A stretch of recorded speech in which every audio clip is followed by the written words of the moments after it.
الرز ده بصي المحتحت والله، وحياة ما بقول ربنا يخلي لي ولادي دوت انا بطبخه. انا الاول كنت بقول لك اعمليه للكشك، احشي بيه ممبار، تمام كده هو، اعملي رز بلبن. قسما بالله العظيم كان عندي كيلو، كنت بجيب كيلو من المحتحت ده، تمام، المكسر، تمام، وكنت ايه بعمل مثلا منه ايه، اعمل محشي، اعمل ممبار، اعمل رز بلبن، اعمل كشك. ففاض عندي كيس، كنت بجيب 2 كيلو ب 2 كيلو كده، تمام. فاض عندي كيس وكنت لازم اعمل رز جنب الاكل. فتوكلت على الله والله العظيم، مش هقول لك بقى جارتي الفلبينيه ولا جارتي الاسيويه ولا لا. يا صباح الفل، يا صباح الهنا، يا صباح الطاقة الإيجابية. ازيكم يا جماعة، عاملين ايه؟ أهلا وسهلا بيكم في فيديو جديد وجامد جدا يا معلم مع أم كريم. صحابي وحبايبي واخواتي في القناة، بحبكم بحبكم بحبكم جدا، والله العظيم بحبكم يا ولاد اللذينة. الناس اللي كاتبة امبارح تعليقات سكر زيها، روحي ربنا يجعل لك الخير في طريقك. واللي حطيت لي لايك ربنا يجعل لك الخير في طريقك، واللي هتحط لي دلوقتي لايك ربنا يجعل لك الخير في طريقك، يهدي لك عيالك ويصلح لك حياتك كلها، وتلمسي بايدك الكعبه واكون معاكي. اللهم امين يا رب، اللهم امين، اللهم امين. النهارده الفيديو مهم وحلو وامور وشطور، يعني بصوا كذا حاجه. صلوا على سيدنا النبي عليه الصلاة والسلام، وزيدي سيدنا النبي صلى عليه الصلاة والسلام. الفيديو عبارة عن ايه يا ام كريم؟ انا طلعت كل اللي عندي، يعني بصوا بقى والله العظيم، وفي حاجات هنزلها بردك كده اهوت، وهقول لك هعمل فيها ايه. طلعت بصي كل تقريبا، والله العظيم تقريبا يجي 90% من اللي عندي. فمش عايزه بقى واحده تدخل بقى تقول لي ايه كاني وماني، والله ده على قد حالي والحمد لله. انا ست زي الفل والحمد لله، والحمد لله راضيه بعيشتي، راضيه بحياتي، راضيه بالقليل، مش شكايه. انا ما بحبش الناس الشكايين، واللي بتخش تغلط مش هعمل لك اخفاء بعد كده، ولا هعمل لك بلوك من القناه ابدا، ماشي.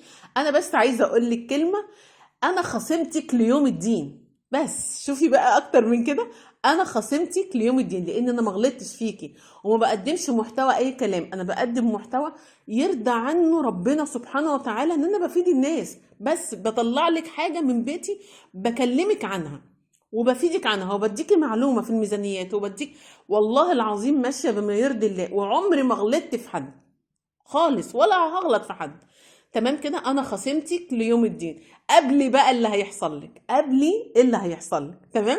صلوا على سيدنا النبي عليه الصلاة والسلام. كل واحد يا جماعة يرضى بعيشته، وسيبكم من الاشكال اللي ممكن تكرهك في عيشتك، تقولك هو ده اللي عندك بس، هو ده اللي انت جبتيه بس، هو ده اللي مش يا ستي بتخشي ليه تتفرجي؟ لا اله الا الله. صلوا على سيدنا النبي يا جماعه عليه الصلاه والسلام. صحابي وحبايبي واخواتي اللي في القناه، انا بحبكم جدا يا ولاد اللذينه، تمام.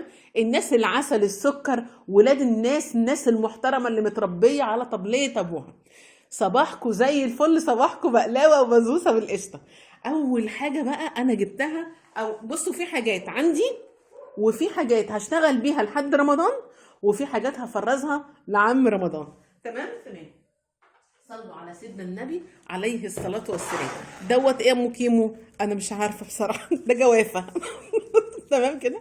دوت بصل، تمام، بس انا جايبه بصي ايه، بصل ابيض واحمر. هتعملي بيه ايه ده يا ام كريم؟ هعمله ميكس، تمام، لاني انا جربته قبل كده، الميكس ده تحفة. دوت يا جماعة البصل الاحمر ده المفروض للسلطة لانه بيبقى مسكر، تمام كده. الابيض ده للطبيخ. طب جربي بقى بصلايه وبصلايه من ده كده، واعملي بيها الاكل تحفه.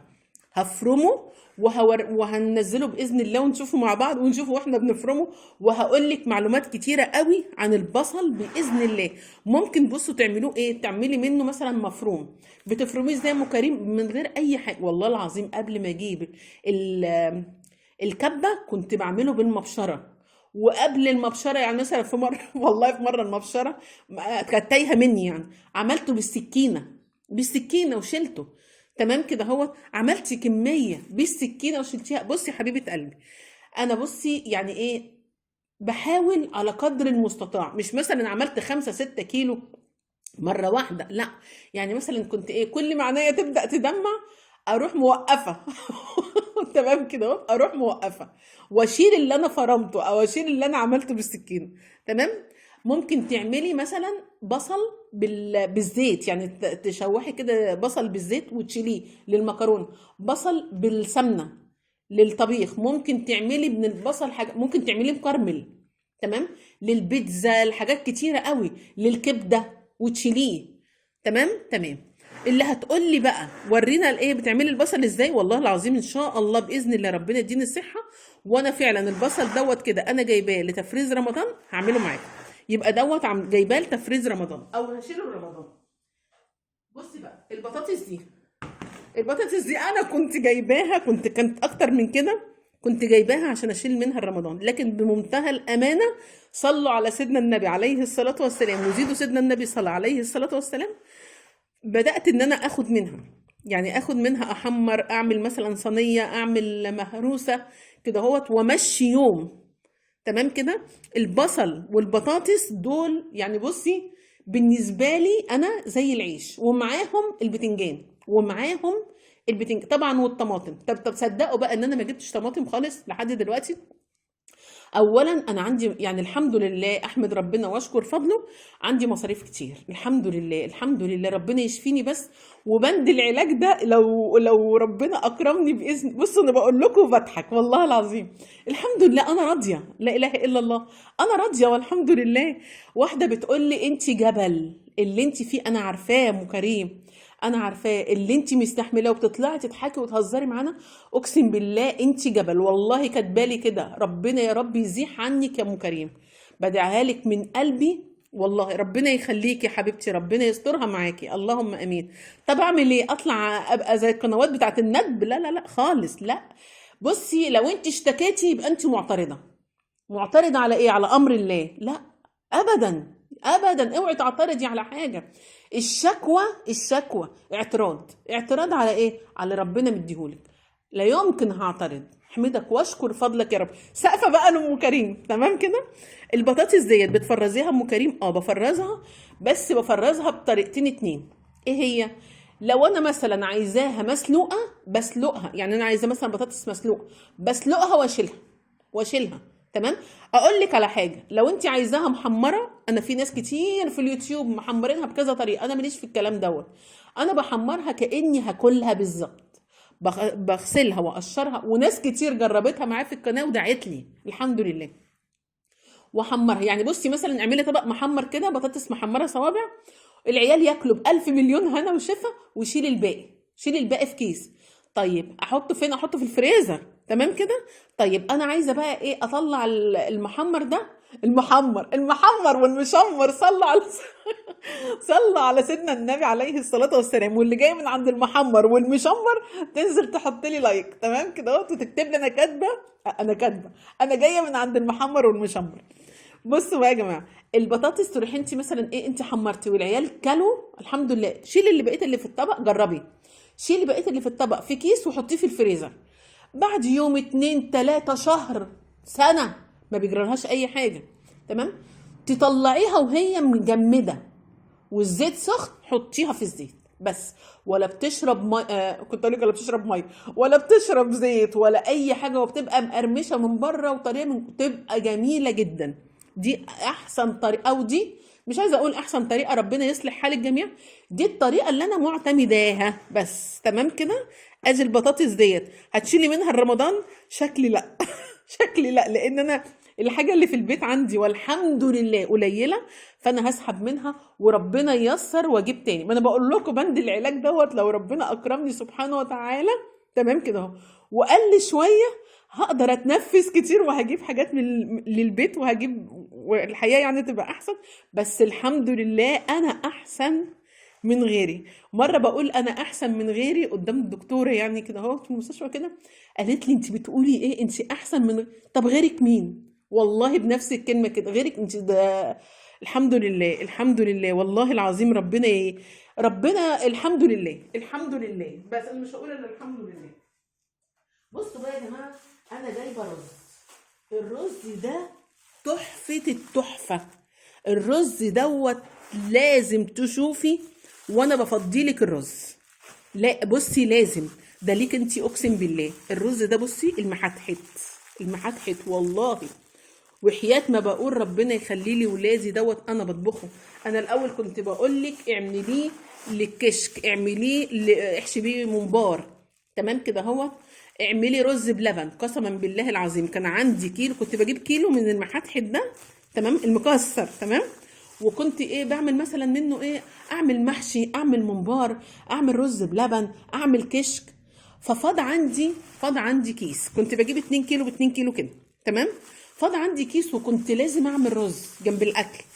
فتوكلت على الله والله العظيم، مش هقول لك بقى جارتي الفلبينيه ولا جارتي الاسيويه ولا لا. فانا رحت قلت ايه، توكلت عليك يا رب، رحت واخده من المحاتحت ده وعملته. قسما بالله العظيم كان تحفه. خلاص انا وقفت الرز التاني اللي هو بقى ايه ب 22 وب 25 وب 20. طب دوت انت جايباه بكام يا ام كريم؟ دوت انا جايباه ب 16 جنيه كيلو، ب 16 جنيه. محاتحت. بصوا مش عارفه هتشوفوه ولا لا. لما هفضيه في العلبه هوريه لكم، تمام كده. هفضيه في العلبه باذن الله وهنزل لكم فيديو بيه كامل، تمام. طيب دوت يا ام كريم بيعجن، قسما بالله معجن مني، قسما بالله معجن مني. لكن هو عايز تظبطي الميه بتاعته، وكمان تظبطي ايه، تظبطي الادام. يعني بصي تحطي مثلا معلقه سمنه، حطي معاها معلقه زيت بس والله العظيم انا حلفت ويمين اتحاسب عليه امام الله. ده الكيلو ب 16 جنيه. معرفش عندكم بيتباع بكام. محتحت، تمام كده اهو، مش مكسر، محتحت خالص، تمام. اللي جايه من عند المحتحت تنزل تقول انا جايه من عند المحتحت يا ام كريم، تمام. بصوا بقى، انا كنت جايبه ده لرمضان تمام.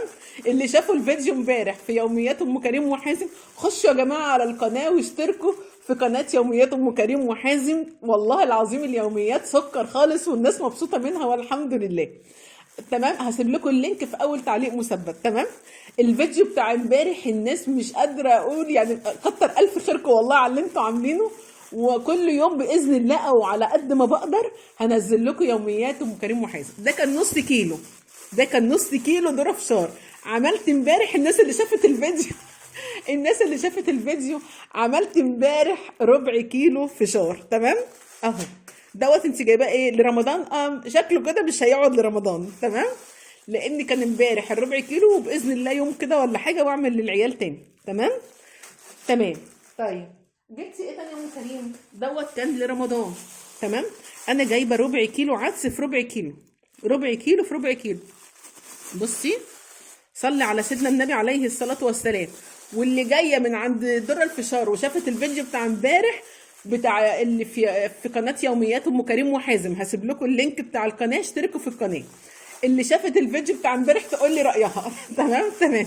والله امبارح انا كنت خلاص هروح المورستان.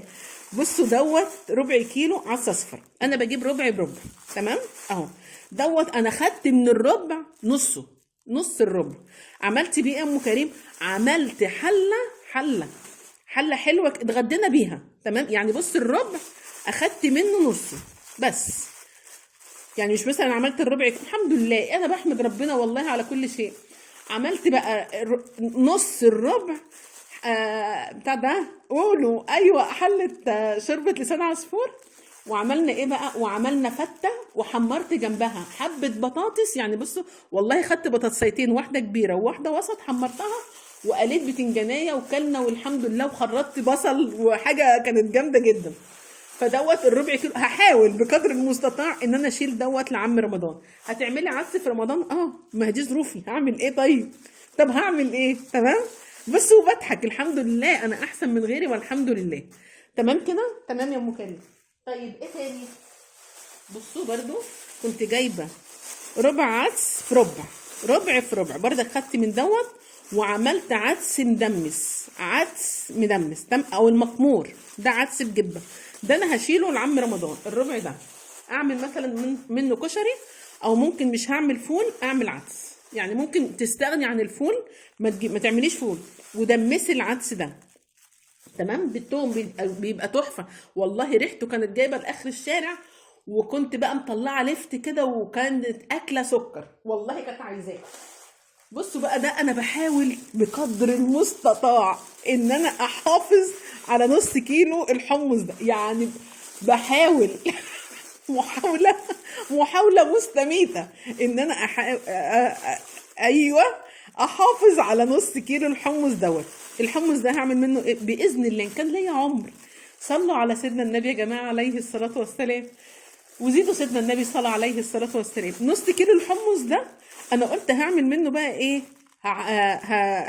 هنقعه كله، واعمل بقى في رمضان ايه بعد الفطار كده كل واحد يشرب كوبايه حمص ساعه السحور. تمام كده. لو عملت كشري اعمل جنبيه، لان ولادي بيحبوا حمص الشام جدا جدا، بالشطه بقى كده هوت وبالثوم وبالايه وبالقوطه لا جامد جامد. وده وقته يعني. بص فشار، بص بقولك فشار وحمص، لا فشار وحمص. تمام. صلوا على سيدنا النبي عليه الصلاة والسلام. واللي عيالها بيحبوا حمص الشام ابعتيهم لي، ابعتيهم لي من عيني، اقسم بالله والله اقسم بالله ده انا عيني. شفتوا امبارح انا عملت ايه مع الوديكة؟ انا شوفوا بقى الفيديو وقولوا لي رايكم، واللي شافت الفيديو تقول لي عملت ايه رايها. تمام. ده ايه يا ام كريم؟ ده نص كيلو دقيق. تمام كده. نص كيلو دقيق دوت. طبعا ايه الميزانيه انتوا عارفين مخرمه الايام دي الحمد لله. لان انا بصوا يا جماعه انا هقول لكم بمنتهى الامانه، انا كنت بجيب الاول شريط من كل علبه، شريط من كل علبه، وفي حاجات ما كنتش بجيبها يعني كانت غاليه جدا. فالدنيا عندي الحمد لله تعبت جدا جدا جدا جدا جدا. يعني كنت مش عايزه اقول لكم كنت بعض في الارض. تمام كده اهو. الحمد لله قدر الله ما شاء فعل.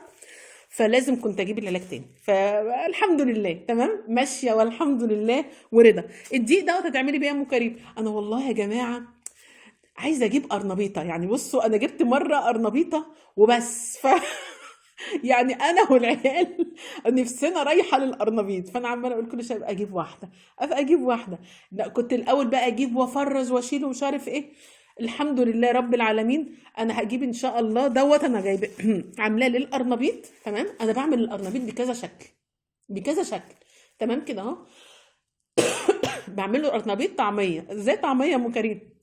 بصي زي ما بتعمليه بالظبط بالظبط، بس بتسلقيه وبتوضبيه وكل حاجه، وهرسيه بالشوكه وحطيه في الخلطه بتاعته بالمعلقه في الطاسه في حبه زيت صغيرين، بيبقى قمر قمر.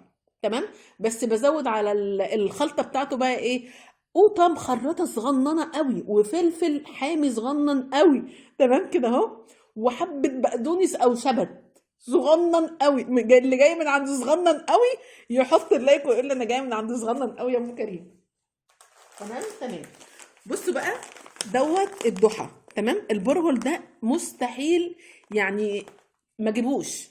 يعني انا عندي نص كيس، فخلاص طالما انا فتحت كيس لازم اجيب ايه الكيس التاني.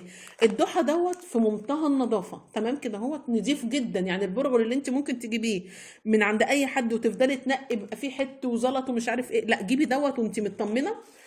بصراحه هو غالي شويه. انا كنت جايباه ب 55 جنيه، معرفش دلوقتي بكام لان انا جايباه بقالي تقريبا اسبوعين. ربنا يستر ما يكونش غلي. تمام.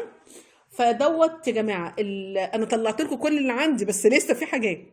دوت بقى هتحطي منه كوبايه، مش ضروري تغسليه، انا مش بغسله، انا بحطه تحت الحنفيه وبروح ايه بصي نقعاه مثلا 5 دقايق 10 دقايق وتحطيه على اللحمه او على الفراخ، بيبقى مش طبيعي حلو جدا وصحي جدا صحي. تمام. طبعا انتوا عارفين ان انا عندي كيمو وموزه كريم وحازم، فطبعا انا ما اعرفش ادخل في البيت الفول الصويا، وكل واحده عندها صبيان يا جماعه. ده اللي انا سمعته. لو الكلام صح اكتبوا لي، لو الكلام غلط برضو اكتبوا لي وفهموني.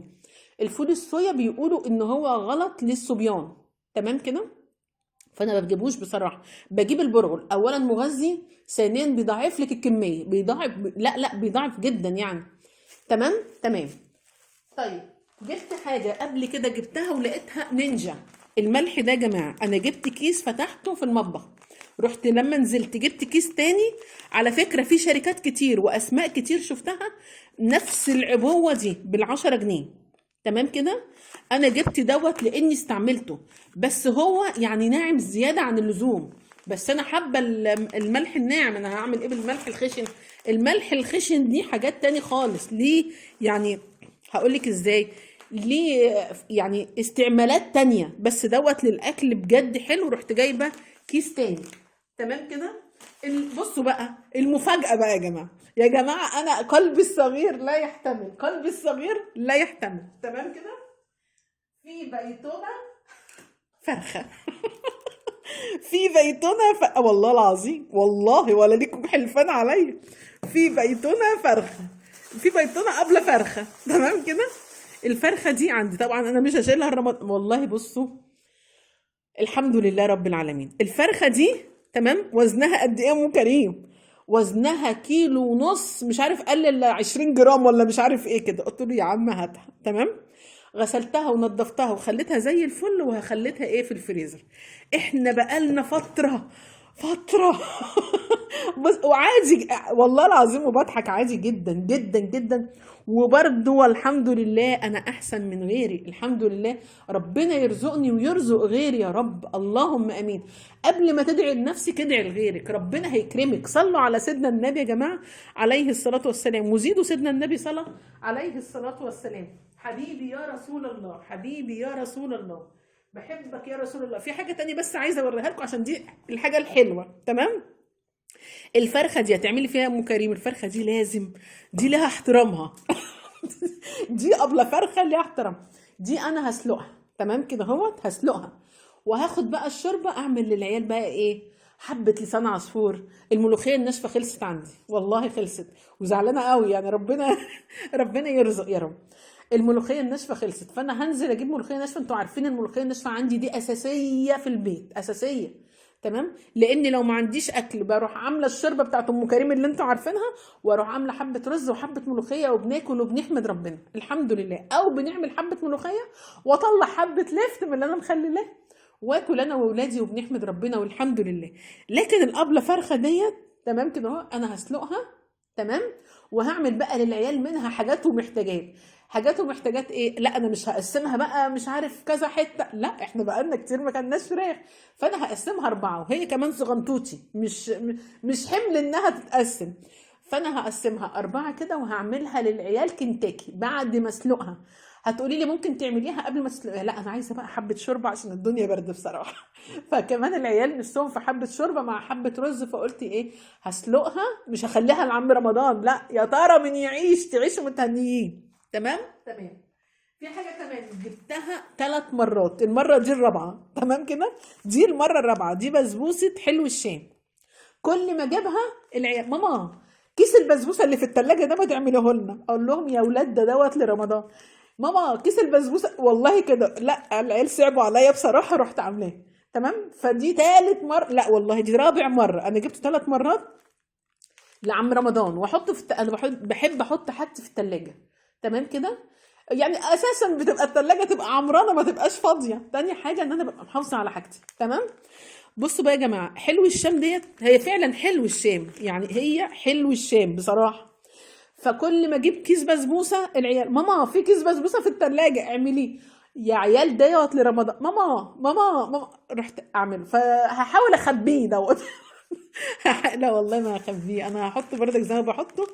ولو ربنا قسم وعملته للعيال بألف هنا وشفا. وانتوا عارفين لما بعمل حاجة حلوة مش عيالي بس والله اللي بياكلوا منها، يعني عيالي وعيال الجيران اللي انا عايزة اطفش منهم صراحة. صراحة لا، بألف مليون هنا وشفا يا رب على كل حد ياخد لقمة صغيرة حتى من بيتي، ويكون ربنا قاسم له بيها بألف مليون هنا وشفا. بحبكم في الله. وحطي بقى احلى لايك وقولي لي ايه اللي عجبك هنا. تمام. وادعي لي دعوه من قلبك ان ربنا يخفف عني بند العلاج، وان انا بقى يعني الحمد لله الحمد لله. بحبكم في الله. اوعي تنسوا اللايك. نهاركم زي الفل. بقول لك ايه، نهاركم بسبوسه جوز الهند. نهاركم حلو الشاي. نهاركم حلو ومسكر. بحبكم في الله. مع السلامه. السلام.